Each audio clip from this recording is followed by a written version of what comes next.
আপা, জামাত সম্পর্কে আপনার বক্তব্যটা শুরু করে দেন। ওয়াজ, নসিহত, মাওলানা, জালসা, তাফসির এগুলো ছাড়া রাজনৈতিক কোনো কর্মসূচি নাই। এটাকে তো আমি রাজনৈতিক সংগঠনই মনে করি না। এবং ধর্মভীরু বাংলাদেশের মানুষকে প্রতারণা করে রাজনৈতিক স্বার্থ হাসিলের একটা সংগঠন হচ্ছে একটা জামাত ইসলাম। তার উপর আপনি পরহেজগার আদমি, 5 ওয়াক্ত নামাজ পড়েন, কপালে দাগ পড়ে গেছে, আপনি তো সেলসেলায় বেচতে যাইবেন। আরে কথা কোন ঠিক কিনা? তাফসির নিয়ে আসছেন মাওলানা হারুন হুজুর।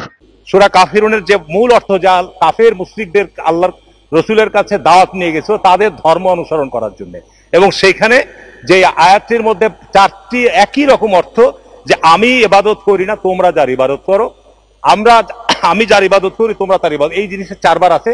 এবং লাস্টে লাকুম দিনকুম ওয়ালিয়া দিনের অর্থ হচ্ছে যে তোমাদের কর্মফল তোমাদের জন্য, আমার কর্মফল আমার জন্য।